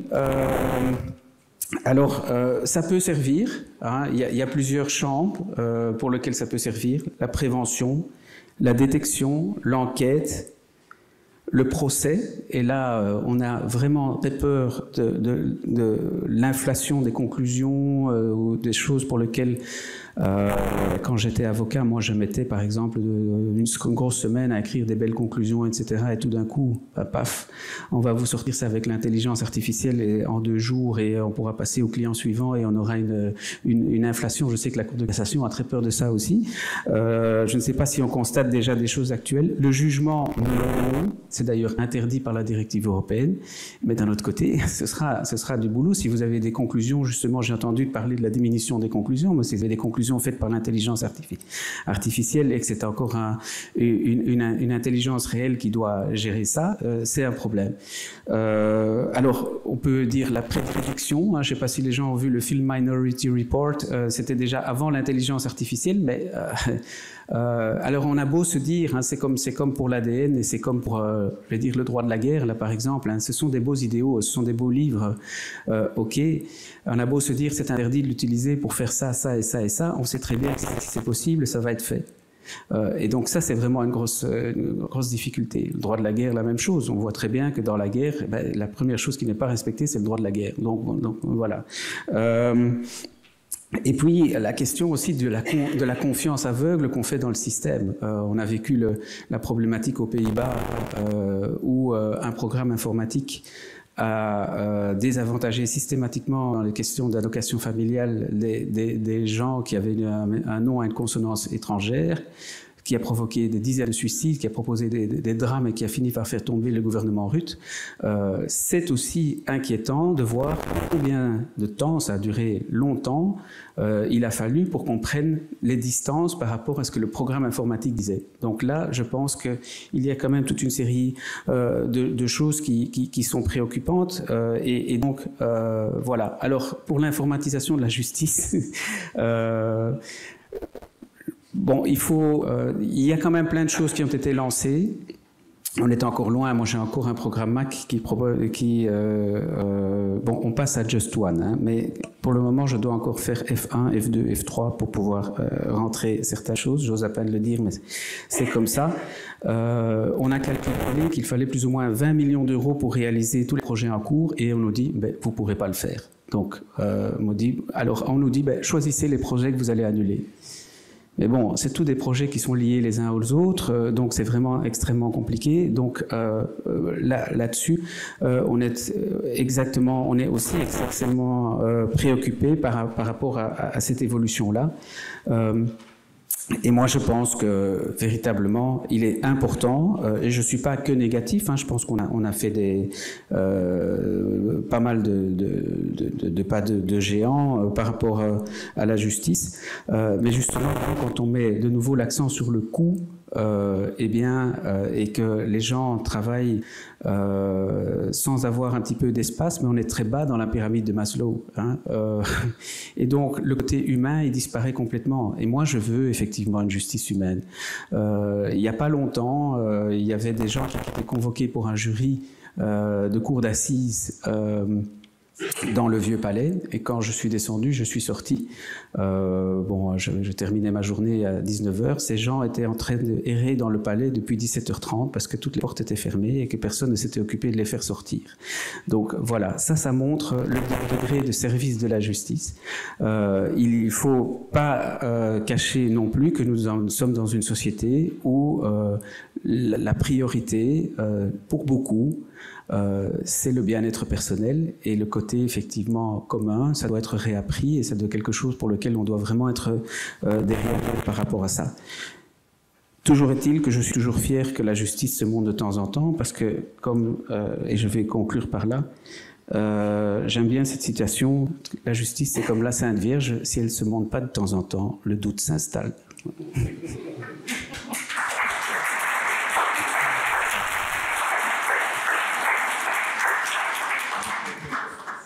C'est une citation d'Audiard.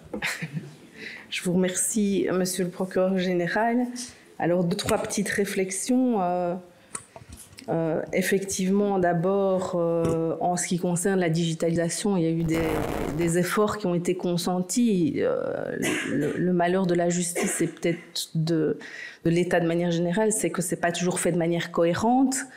Qu'à l'heure actuelle, sauf erreur de ma part, on n'a toujours pas un trajet numérique fluide de la police jusqu'au siège. Donc, c'est des systèmes informatiques qui sont incompatibles. Et c'est là qu'on perd beaucoup d'informations et, le cas échéant, que des catastrophes peuvent arriver. En ce qui concerne l'avenir, le magistrat du futur, le chef de corps du futur, effectivement, je pense qu'en ce qui concerne les chefs de corps, il faut vraiment mettre en place une trajectoire managériale, puisque c'est ça qu'on demande. Et malheureusement, le juriste n'est pas un manager né. Par rapport à la fonction de magistrat, à la profession de magistrat, il faut évidemment la rendre plus attractive. Et la rendre plus attractive, on sait que dans son dernier rapport, la CEPEJ nous indique que la Belgique est l'un des pays où la carrière de magistrat est la moins attractive. Et c'est confirmé par ce qu'on constate au Conseil supérieur de la justice, où il y a de moins en moins de candidats aux épreuves d'accès à la magistrature. On a pourtant spécialisé, on a augmenté les matières, on a fait des mémorandums pour aider à la réussite, et ça ne fonctionne quand même toujours pas très très fort. Alors, il y a aussi la question vous parliez du parquet de Bruxelles, il n'y avait pas de candidat au parquet de Bruxelles, c'était quand même aussi un peu lié au fait que le parquet de Bruxelles n'avait pas de capitaine, puisque maintenant, les dernières places, il y a 9 places publiées, il y a 20 candidats. Donc, ça change, et je pense que d'avoir des modèles, d'avoir des personnes inspirantes, comme vous, dans les fonctions que vous avez exercées, eh bien, ça peut changer la donne. Je pense qu'il y a quelque chose qui demeure quand même un tabou et qui doit être définitivement levé, on doit oser en parler. Il y a 3 pouvoirs qui sont au même niveau. Il n'est pas normal qu'un député fédéral gagne plus qu'un magistrat fédéral. Ça fait du pouvoir judiciaire un sous-pouvoir, et ça ne va pas. Voilà. Alors, nous arrivons...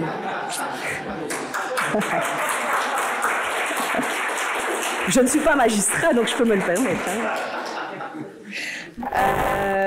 Alors, nous arrivons à notre dernière intervenante, Madame Bénédicte Ingels. Après avoir été avocate pendant quelques années au barreau de Nivelles, vous passez de l'autre côté de la barre et vous entamez une carrière diversifiée dans la magistrature. Vous débutez en effet votre carrière à la section économique et financière du parquet de Namur. Vous passez ensuite au siège, d'abord comme juge de complément aux tribunaux de commerce, devenus entre-temps les tribunaux de l'entreprise, du ressort de la Cour d'appel de Liège, pour être ensuite nommé conseiller à la Cour d'appel de Mons dans les chambres civiles et commerciales. Vous avez fait à peu près tous les arrondissements, je pense. Depuis fin de l'année 2000, vous êtes avocat général près la Cour de cassation dans les matières civiles. Vous êtes également avocat général suppléant près la Cour de justice Benelux. Parallèlement, vous avez entamé de longue date une carrière académique à l'UC Louvain et êtes l'auteur de nombreuses publications dans vos domaines de prédilection, que sont notamment le droit de l'insolvabilité et les modes alternatifs de règlement des litiges. Vous partagez également vos savoirs avec vos pairs dans le cadre de l'Institut de formation judiciaire, et vous avez été élu par ceux-ci comme membre du prochain mandat au Conseil supérieur de la justice. Vous allez nous exposer ce que le juge, et en particulier le juge civil, peut faire pour améliorer concrètement la situation. Pourriez-vous intégrer dans votre intervention les pistes de solutions que le pouvoir judiciaire peut envisager pour que la justice soit plus rapide et plus compréhensible, mais également plus inclusive et mieux ressentie par les justiciables? Vous avez la parole, Madame l'avocate générale. Mais je vous remercie. Je remercie d'abord le barreau de Bruxelles et le Collège de Belgique de m'avoir invité. Alors je tiens en préalable d'abord à souligner que je prends la parole en nom personnel. Et donc je ne représente pas ici le parquet près la Cour de cassation, ni a fortiori la Cour de cassation, mais rassurez-vous, je n'ai pas peur de parler. Et vous verrez que je vais présenter mon intervention sous l'angle de la justice civile, parce qu'effectivement, ma plus longue expérience professionnelle, même si elle a été variée, ma plus longue expérience professionnelle, ça a été juge dans des juridictions civiles. Alors, le thème de notre conférence sur l'avenir de la justice, c'est l'avenir, donc le thème de notre conférence, pardon, c'est l'avenir de la justice dans les 5 ans, dans les 5 années. Alors, comme vous tous, moi aussi, j'ai un rêve. J'ai pris mon angle d'attaque sous l'angle de la confiance dans la justice et du dernier baromètre de la justice qu'a présenté le Conseil supérieur de la justice en juin dernier et qui relevait que désormais, seuls 54% de la population a confiance dans la justice. C'est quand même 7 points de moins qu'il y a 10 ans. Alors moi, mon rêve, c'est que dans 5 ans, nous soyons sur la pente remontante.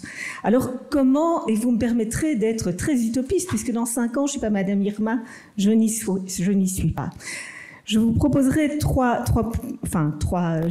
tenterai de répondre à 3 questions très concrètes, mais auparavant, je souhaiterais insister sur la vision de la justice que nous avons.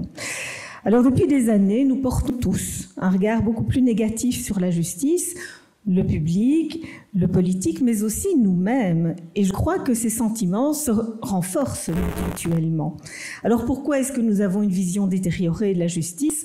Mais parce qu'un grand nombre de craintes légitimes se sont exprimées. On a évoqué les cadres non remplis, on a évoqué le problème de recrutement de greffiers, de collaborateurs de justice, des conditions de travail parfois bien difficiles dans des palais qui ne sont pas toujours en état, des réglementations nouvelles et complexes, des décisions de justice qui ne sont pas toujours respectées, une société civile qui est toujours plus en revendication de justice qu'en attente apaisée de justice. Alors tout ça, ça a concentré une vision plus négative sur nous et de la part du monde judiciaire lui-même.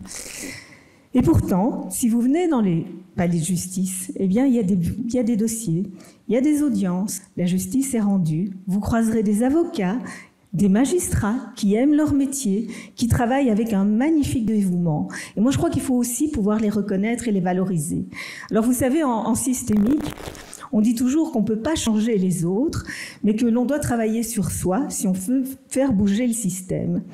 Et moi, je crois que si nous voulons faire remonter la confiance dans la justice, il faut aussi que nous, les magistrats, nous travaillions sur une vision plus positive de nous-mêmes, à la fois auprès du public, mais aussi à l'égard des 2 autres pouvoirs. Alors, comment pouvons-nous agir autour de ces tables? Je crois que le barreau, comme le barreau de Bruxelles, travaille énormément en poursuivant son travail sur l'accueil des justiciables, en travaillant sur une belle communication.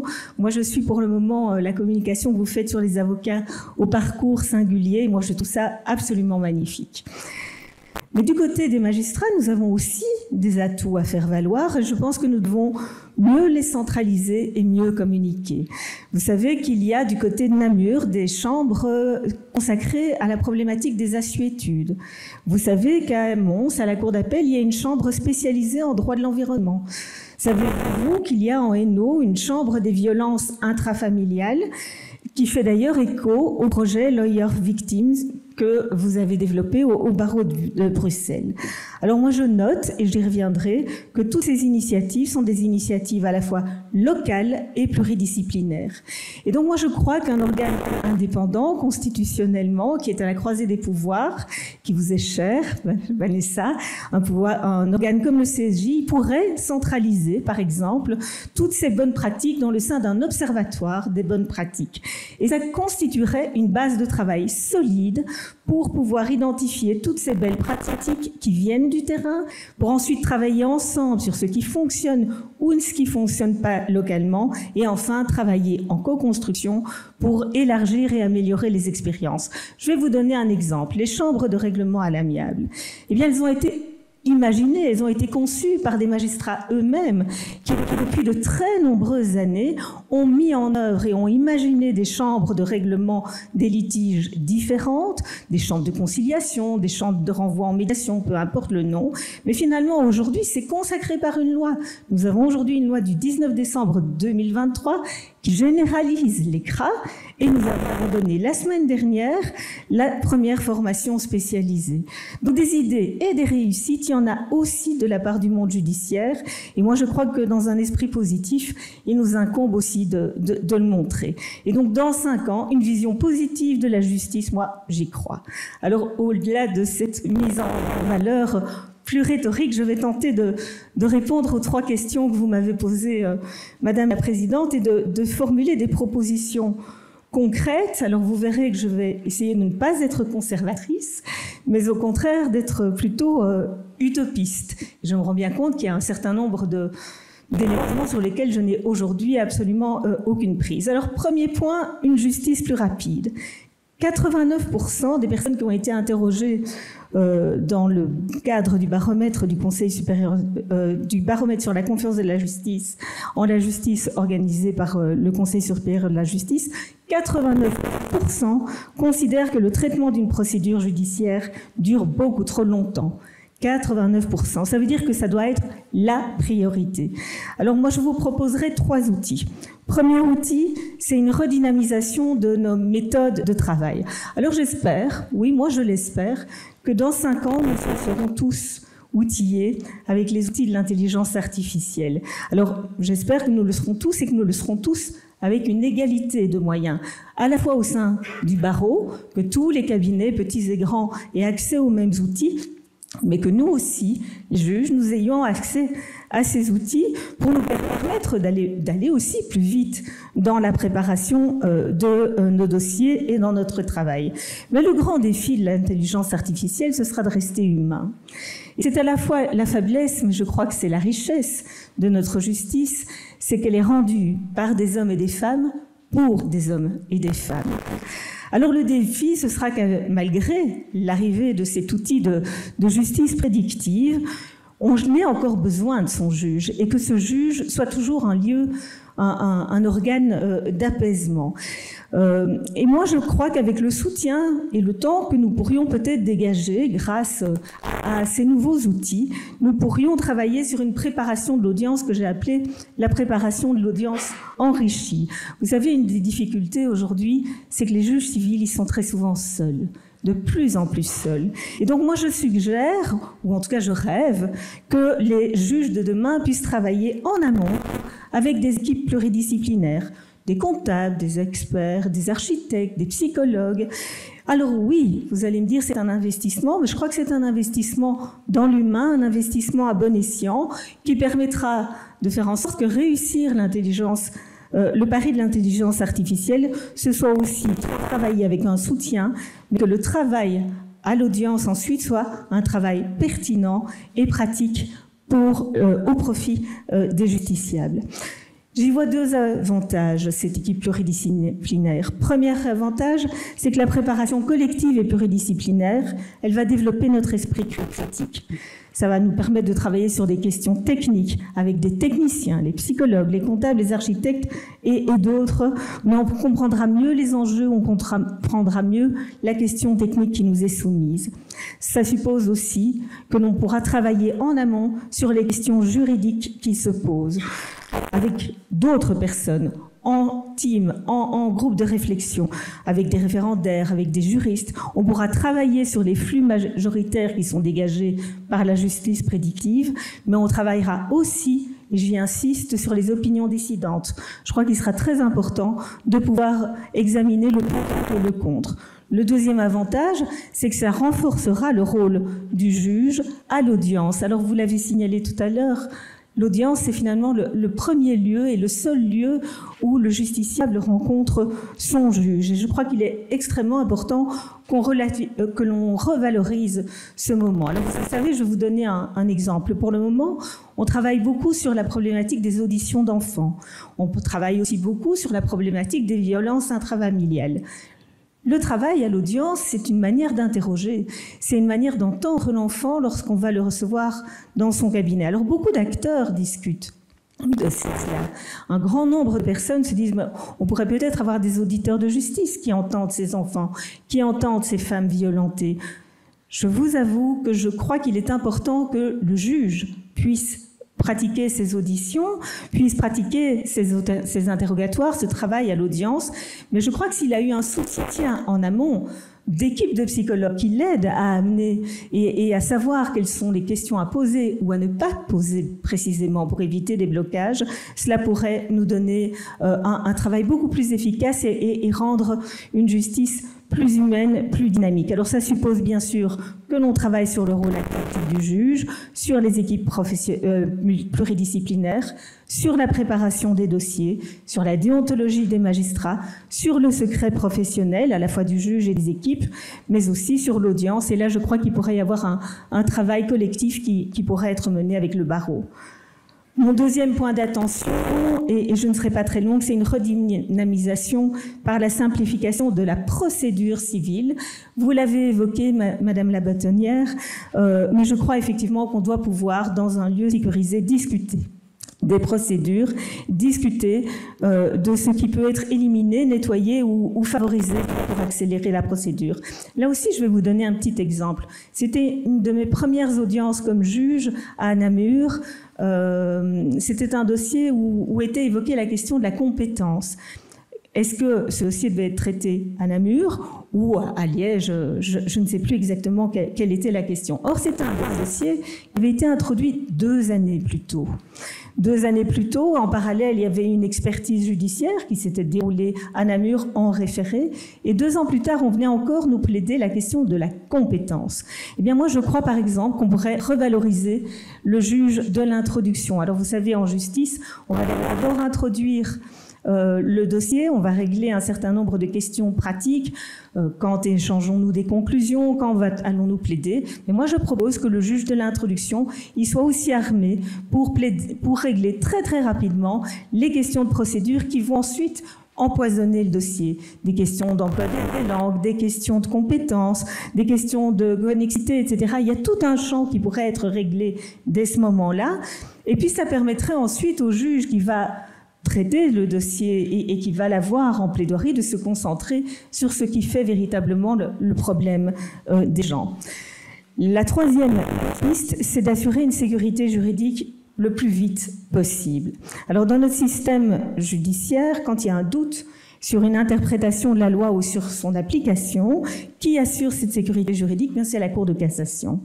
Moi, je crois qu'il est impératif qu'avec l'arrivée des outils de l'intelligence artificielle, elle puisse conserver ce rôle majeur, non pas dans son propre intérêt, mais parce que c'est véritablement, et je peux vous l'assurer, un lieu de débat et un lieu où des magistrats issus de tous horizons, de différents âges, différentes juridictions peuvent discuter ensemble des enjeux de l'une ou l'autre interprétation.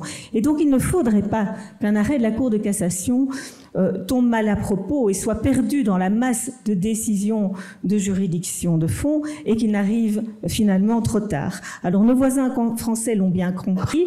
La Cour de cassation française a mis sur pied des comités pilotes pour identifier les contentieux émergents, les questions émergentes et pour permettre que l'on remonte plus vite des dossiers devant la Cour de cassation pour avoir une décision sécurisée le plus rapidement possible. Deuxième question que vous m'avez posée, Une justice mieux comprise. Alors, si on revoit le baromètre, seuls 32% des répondants jugent que le langage juridique est suffisamment clair. Et de même, seuls 30% des personnes pensent que la justice fournit suffisamment d'informations sur son fonctionnement. Et le pire, c'est qu'on tombe à 25% si on a interrogé des gens qui ont eu affaire à la justice. Alors moi, pour une justice mieux comprise, je penserais à 3 outils. D'abord, inlassablement, travaillons sur le langage clair. Le Conseil supérieur de la justice a fait un magnifique travail en 2016. C'était le projet EPIS, mais je crois qu'il faut le continuer. Il y a des formations qui sont données à l'Institut de formation de l'ordre judiciaire, mais il faut vraiment être attentif au fait que le citoyen n'utilise pas le même langage, il ne va pas utiliser les mêmes mots que nous. Vous savez, en 2005, le Conseil de l'Europe avait fait une étude sur le langage et il révélait ceci. Et quand je donne ces cours sur le langage clair à l'IFJ, je cite toujours ces chiffres. Nous devons partir du principe que les professionnels du droit, donc nous pratiquons le niveau linguistique le plus élevé. C'est le niveau C2. Il n'est compris que par 5% de la population. Celui qui utilise le langage du niveau B1, il atteindrait 80% de la population. Et donc, on doit aller vers ce niveau B1.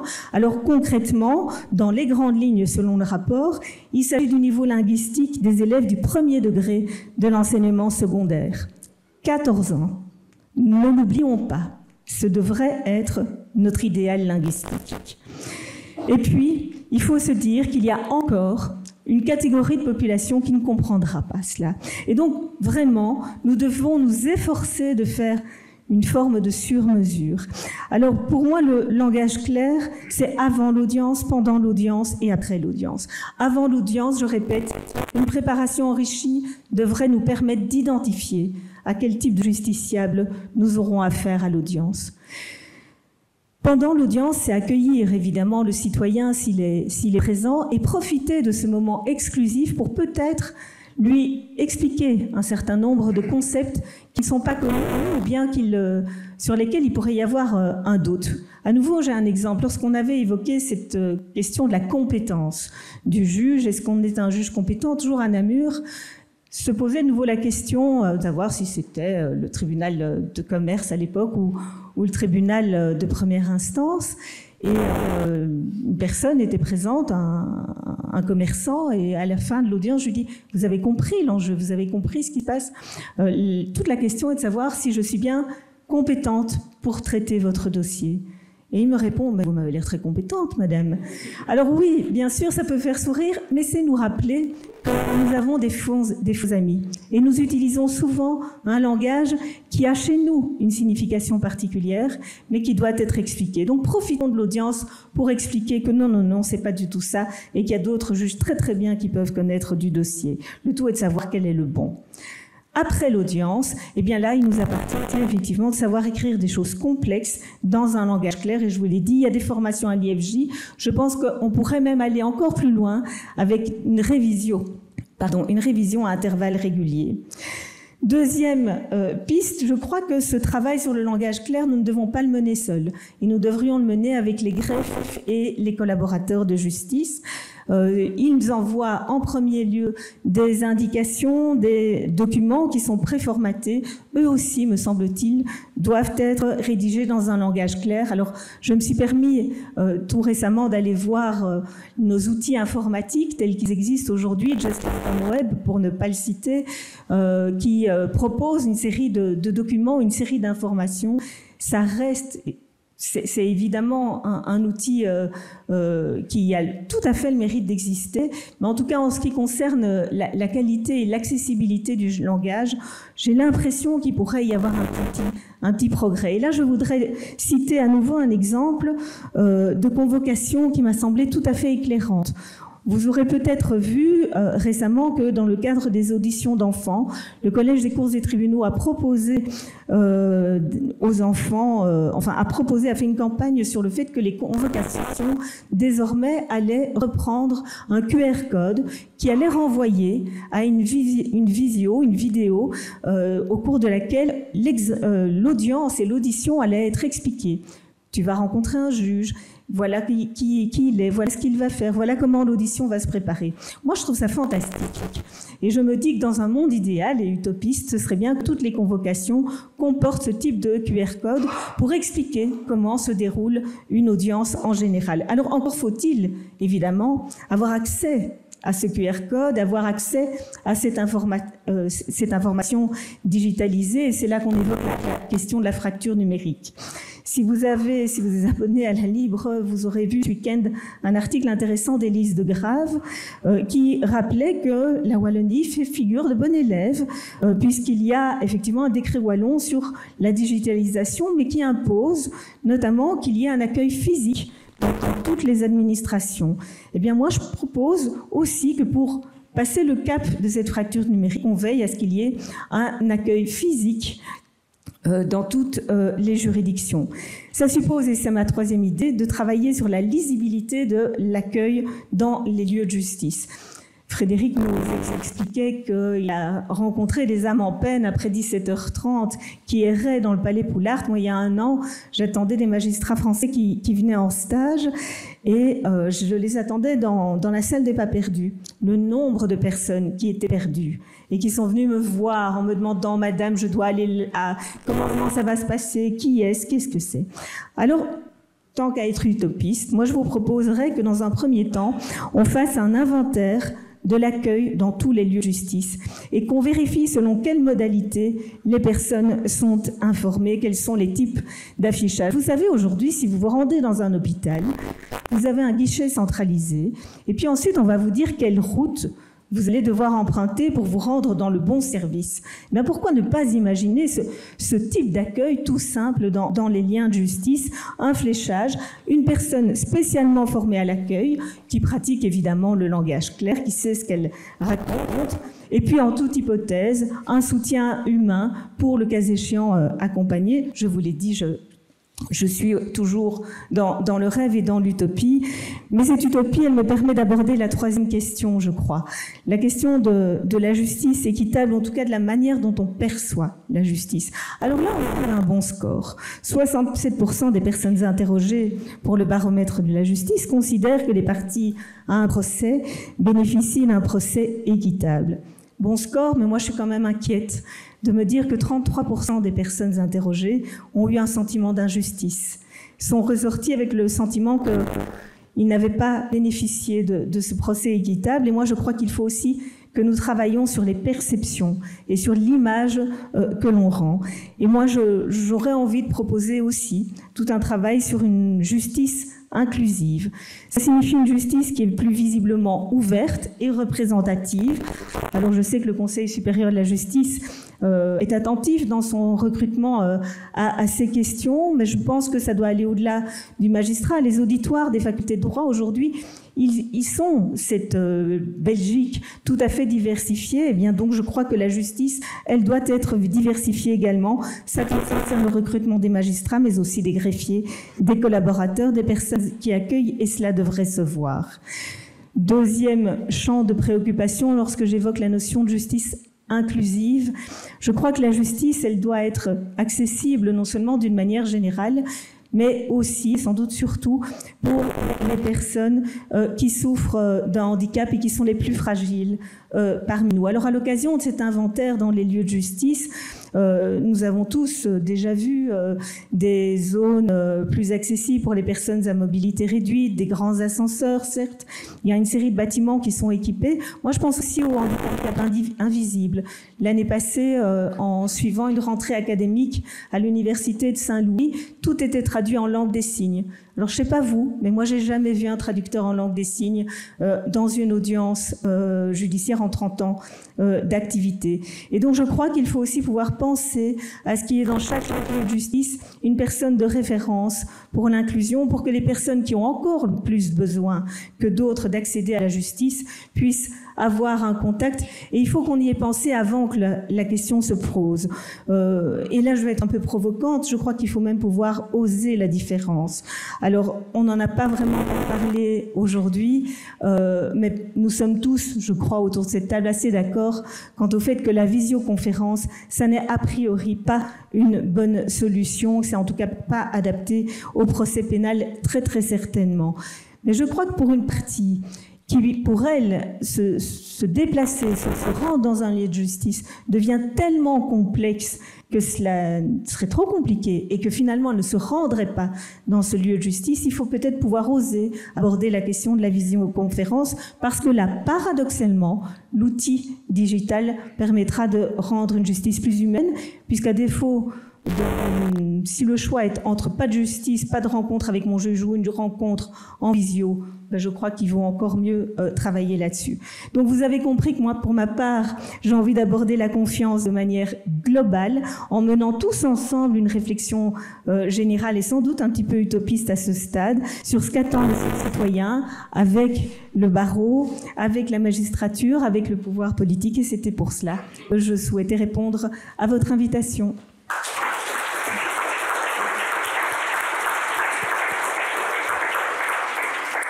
Je vous remercie, Madame Ingels. Je vous remercie aussi d'avoir fait la publicité et l'éloge du baromètre de la justice et du projet EPIS du Conseil supérieur de la justice.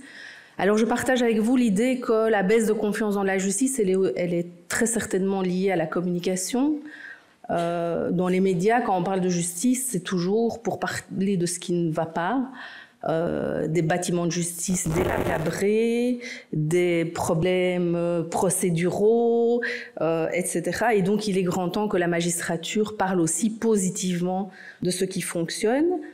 Lorsque j'étais présidente du Conseil supérieur de la justice, et je rejoins également ce que vous avez dit, j'avais formulé un vœu, c'était que le Conseil supérieur de la justice puisse disposer d'équipes d'auditeurs à suffisance que pour procéder à une cartographie de l'ensemble des juridictions du pays, néerlandophones et francophones, afin de pouvoir détecter les bonnes pratiques, les mauvaises pratiques, et donc de pouvoir répandre les bonnes et enrayer les mauvaises. À ce stade, je n'ai pas été entendue. Je forme le vœu que le prochain mandat, dans lequel je ne serai pas, puisse y arriver. Et pour terminer, encore un dernier point sur l'idée de l'audience, enfin de la préparation de l'audience enrichie avec le soutien de professionnels. Le baromètre de la justice, sauf erreur de ma part, a montré que les justiciables étaient disposés dans une grande majorité à ce que la procédure dure un peu plus longtemps et coûte peut-être un peu plus cher, mais qu'elle soit un peu plus mieux gérée et par des spécialistes et enrichie justement de cet aspect pluridisciplinaire. Alors je pense qu'on va s'arrêter là parce qu'on a déjà largement dépassé le timing. Je souhaite clôturer en remerciant encore une fois nos oratrices et orateurs pour leurs exposés particulièrement clairs, pour leurs idées, leurs suggestions, leur modernité, leur utopie aussi. Et également remercier le barreau de Bruxelles pour son invitation à modérer ces débats passionnants. Je vous souhaite une excellente soirée.